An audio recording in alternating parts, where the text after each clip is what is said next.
introduce Dan. Uh, as a growth accelerator, Dan works one on one in groups and with people to create strategies for business success. Together, they identify the obstacles in the way and create strategies that work. Dan focuses on small business owners and salespeople who want to improve their business development strategies.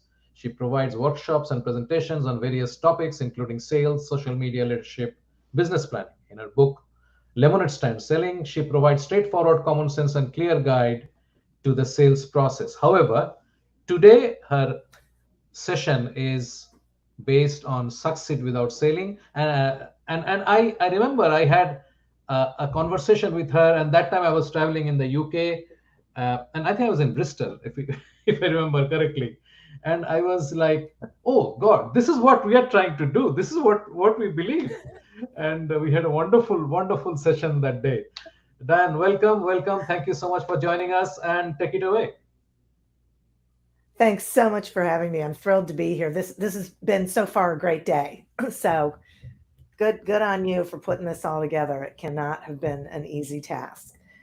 But I am thrilled to be here to talk about some tips from the book Succeed Without Selling.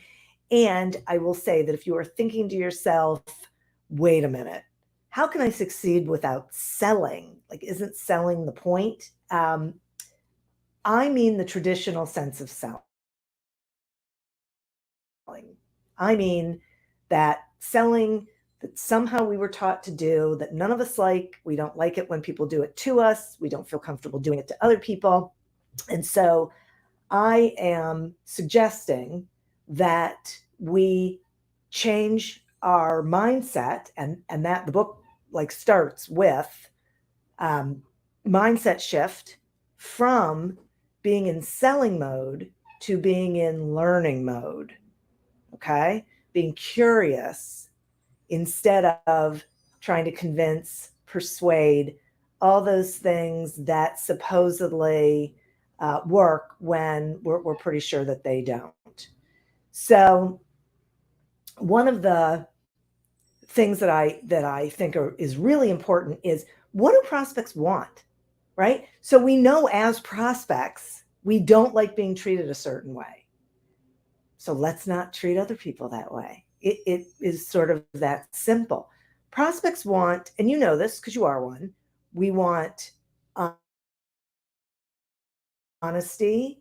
We want to know that the seller is really interested in us specifically, not just any company or person.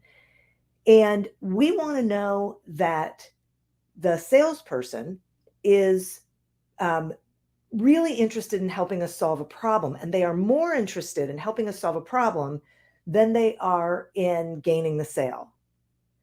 And the way that we show that is by being curious, being intentional, really, sitting in the moment with them, no matter where we are, no matter who we're engaging with. So, there was this weird period of time that was probably too long where, and you've probably heard this before or been taught this, always be closing.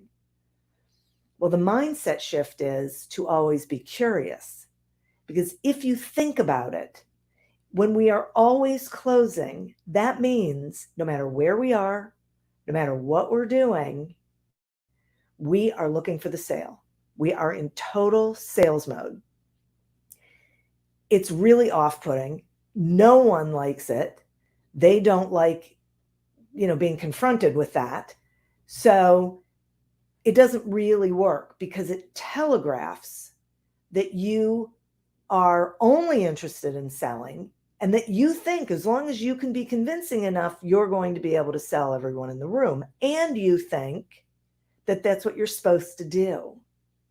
But if we switch it to always be curious, then we aren't thinking about selling, right? We're succeeding without selling. We aren't thinking about the sale. We're thinking about learning. We're focused on learning as much as we can about whoever it is we're talking to or the organization that we are involved with, so that we can identify whether we have a solution for them or not. Because that's one of the dirty little secrets, is that we're not right for everybody.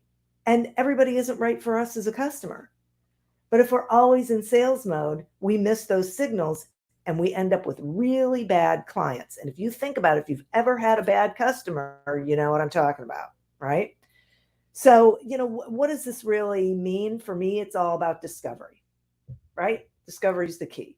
When we're networking, we should be not looking for customers, not looking for clients. We should be totally open to just being in the moment and getting to know a couple of people in the room.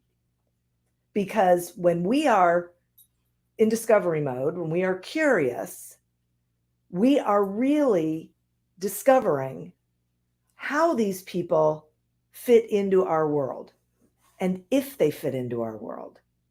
Because, there's the possibility that they don't, right?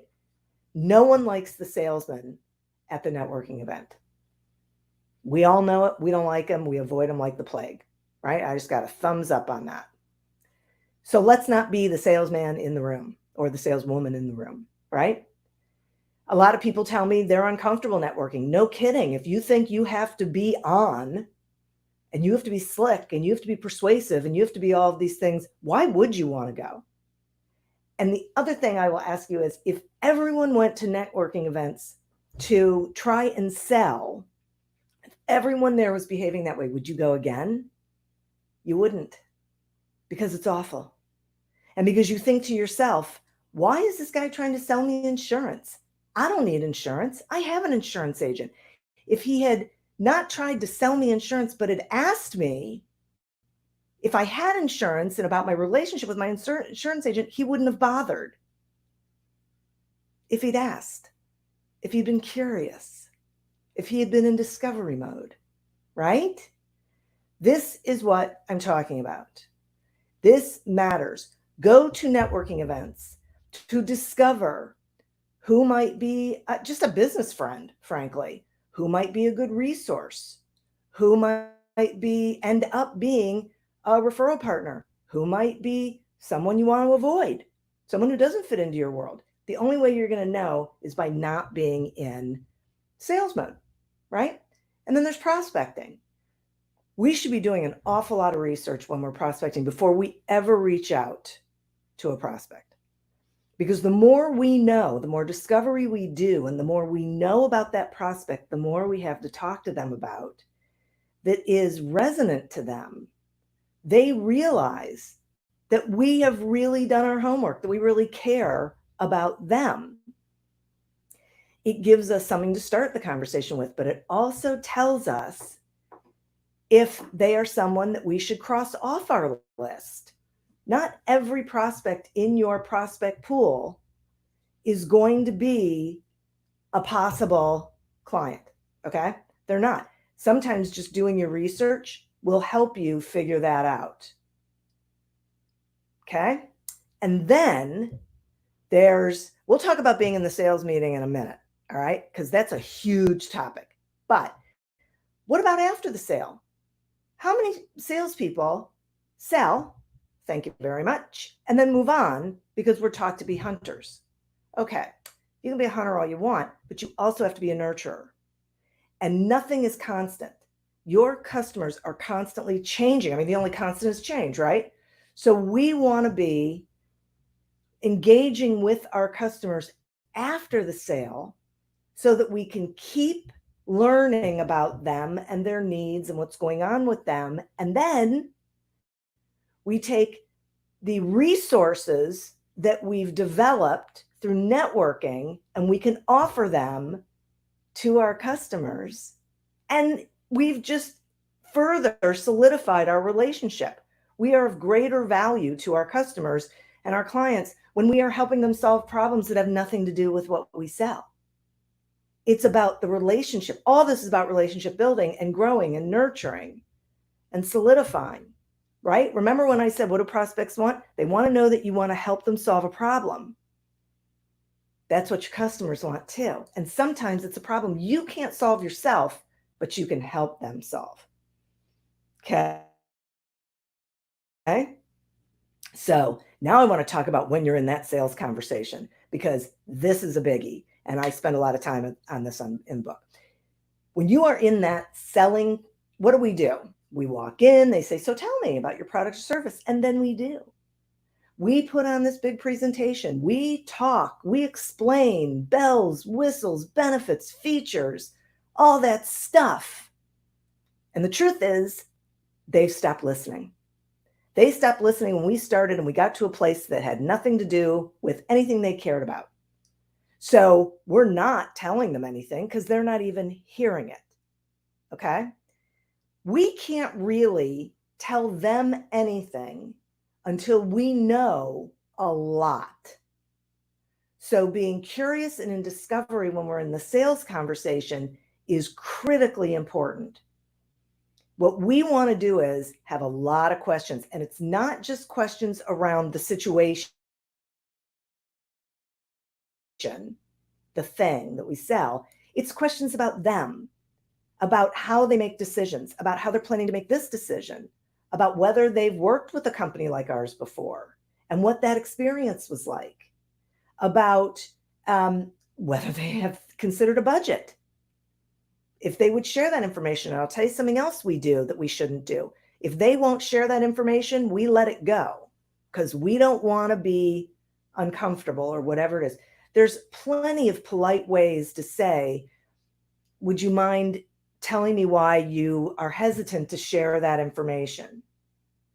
In order for me to really identify whether I can help you, that's part of the equation. Because if your budget is this, and I know our solution is this, we need to talk about what other possibilities there are. But the only way we can do that honestly is if we are having this conversation and you are sharing that information with me. And then if they still don't want to, then stop. In order for the relationship to work, it has to be equally connected, right? So about how they problem solve. And I'm going to give you 2 questions that I think we should all be asking all the time. They are critically important. And they go like this. The first, and they go together, okay? And I use very specific words when I ask these questions. The first one is,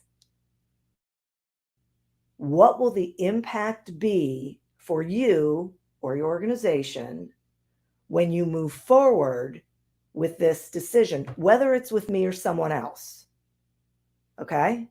So I've taken me selling to them out of the equation, but I want to know what it's going to do for them. This solution, what is it going to do? And I want them to know and for them to say it out loud, for them to articulate it. The second question is, what will the impact be if you don't move forward with this, whether with me or someone else? Because if there is no real impact, then there's no big urgency or reason for them to go ahead and part with money. Okay? But if there is, you can ask these questions before you ask the budget question because it will give you an idea. If you keep moving with the question, it's quantifiable and it will help them and you identify what investment is worth it. Because if they say, well, if we move forward with this, we believe we'd be able to increase our client base by 20%, which would look like, an additional $2 million in revenue. Okay, great. You know what? If my thing that I'm going to give to them is $20,000 and they're going to make $2 million, I have something else I can talk to them about, right? Because I know the answers to the questions. And then I can use that information to decide, can I help them? And do I want to help them? And if the answer to both of those is yes, then I'm going to connect what they told me to my solution. And it's going to make perfect sense to them as well as to me. No objections, right? They get it because everything connects, right? So this is why I believe we have to forget about selling. We have to get all of that out of our head. We have to take a completely different path toward being successful that's easier, that the prospects and clients like more, and is more comfortable and natural for us, so we're more likely to do it. So that's my spiel, that's my story, and I am happy to answer any questions about that. Oh, this is great. Bring your the dreaded no decision outcome. Yeah. Well, it's easy for people to make a decision when you're taking them down the road with you, because then both of you are making the decision at the end of the road, right?